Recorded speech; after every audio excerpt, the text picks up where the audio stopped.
अच्छी बात है। यहाँ कई लोग, हम वर्षों से यहाँ आ रहे हैं, लगभग 97-98 से यहाँ आ रहे हैं। कई लोग ऐसे हैं जिनका रोज का नियम सुबह 4 बजे 5 बजे मंदिर आ जाते हैं, है ना। कई लोग ऐसे हमें मिलते हैं जो कई बार कहते हैं कि हम रोज मंदिर जाते हैं, अच्छी बात है। फिर आज एक बड़ा जरूरी काम आ गया, इसलिए आज मंदिर हम जा ही नहीं पाए। आज बड़ा जरूरी काम निकल गया। मंगलवार को हनुमान जी का दर्शन किए बगैर कुछ खाते नहीं, और आज बड़ा जरूरी काम आ गया इसलिए नहीं जा पाए।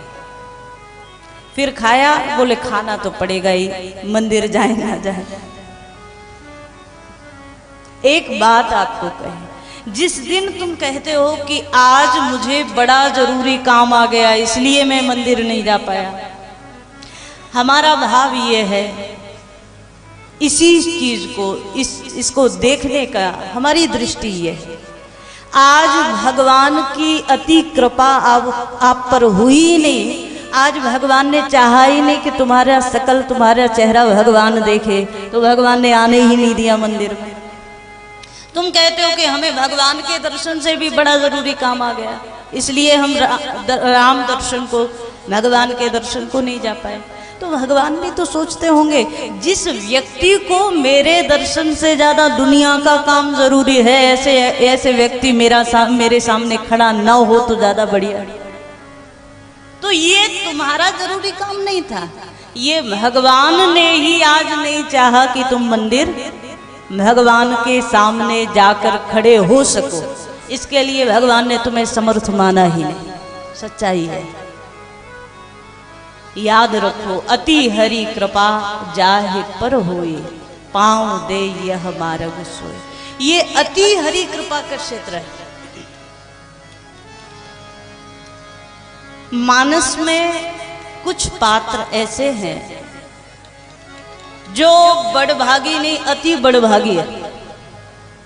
और हम अक्सर कहते हैं ना, जो भगवान से जुड़ा है वो बड़भागी है, और जो भगवान से विमुख है वो अभागी है। अब देखो, आप अपने जीवन में खुद चयन करते जाना कि आप किस श्रेणी में। श्री हनुमान जी महाराज, अभी अभी हनुमान जयंती गई है, आप सब लोगों ने बड़े भाव से हनुमान जी महाराज की सेवा पूजा की, दर्शन किया, व्रत किया, नियम किया। लेकिन हमारा भाव ये है कि श्री हनुमान जी का केवल व्रत करने से लाभ ज्यादा नहीं मिलेगा। मिलेगा उतना, जो पुण्य है वो तो मिलेगा, केवल दर्शन करने से उतना लाभ नहीं मिलेगा। केवल हनुमान जी महाराज को मत्था टेक लिया, इतने से उतना लाभ नहीं मिलेगा जितना श्री हनुमान जी के जीवन चरित्र से हम कुछ सीख लें। हम हमारे जीवन में भी तो कुछ उतारें। जब हम श्री हनुमान जी के जीवन के गुणों को अपने जीवन में उतारने लगे, तब ज्यादा लाभ मिलेगा। हनुमान जी महाराज को मानसकार ने प्रणाम किया और बड़े सुंदर भाव से कहा,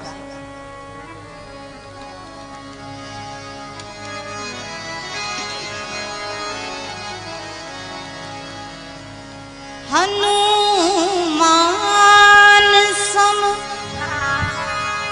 नहीं बड़ भागी, हनुमान सम नहीं बड़ भागी, हनुमान सम नहीं बड़ भागी, हनुमान सम नहीं बड़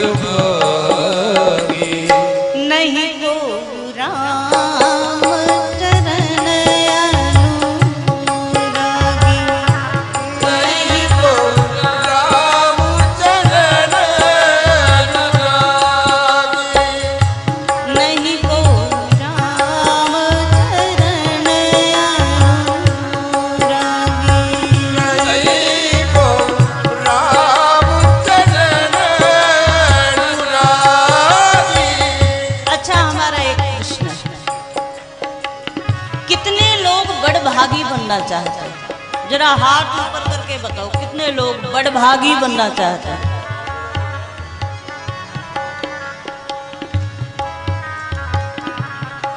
और जो नीचे किए वो, हमने दो शब्द कहे ना, एक बड़भागी और दूसरा अभागी।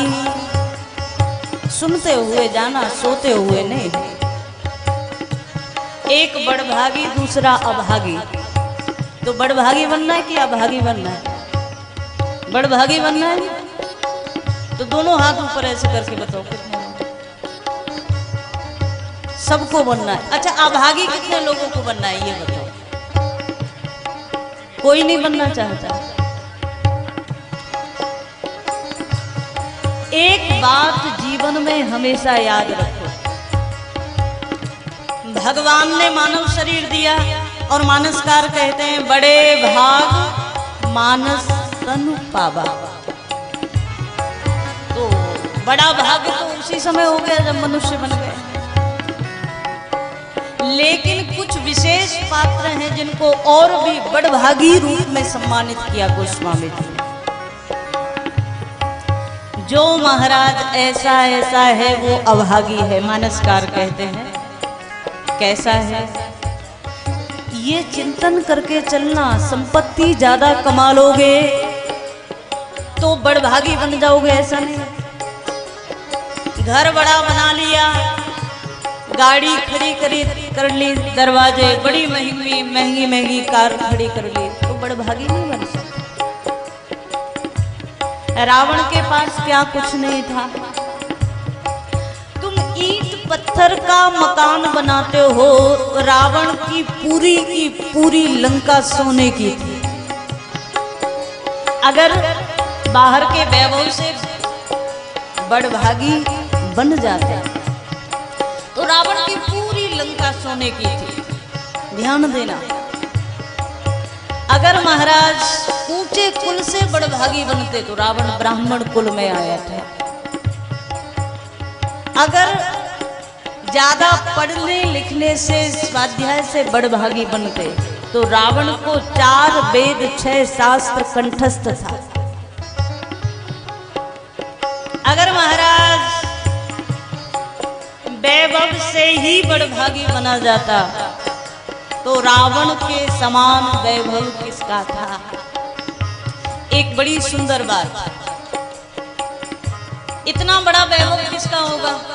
सुबह प्रातः काल होती है, रावण का मन करता है आज तो ऋग्वेद का पाठ किया जाए। ध्यान देना, जब जब रावण का मन करता है कि वेद पाठ किया जाए तो एक आवाज लगाता है अपने घर में बैठकर। किसको? कहा सृष्टिकर्ता ब्रह्मा जी को एक आवाज लगाता है, ब्रह्मा जी हमें वेद पढ़ना है, यहाँ आइए। सो वेद पढ़ाने के लिए ब्रह्मा जी आते हैं।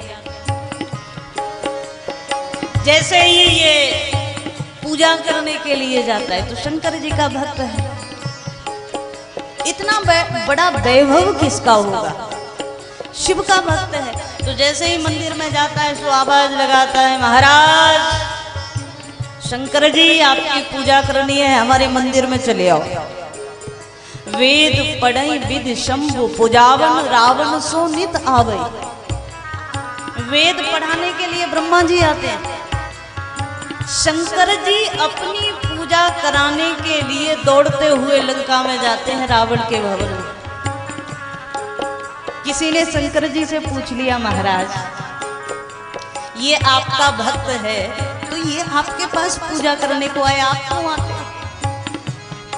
शंकर जी ने कहा रावण जैसे लोग घर ना आए इससे ज्यादा बढ़िया है हम ही चले जाते। वेद पढ़ई विधि शंभु पूजावन रावण सोनित आवे। तो सोच कर देखो, हम आप किसी गिनती में आते हैं? रावण का जो वैभव है उसका एक अंश भी हमारे आपके पास नहीं मिलेगा जितना उसका वैभव। लेकिन तो भी गोस्वामी जी महाराज ने रावण को बड़भागी नहीं कहा।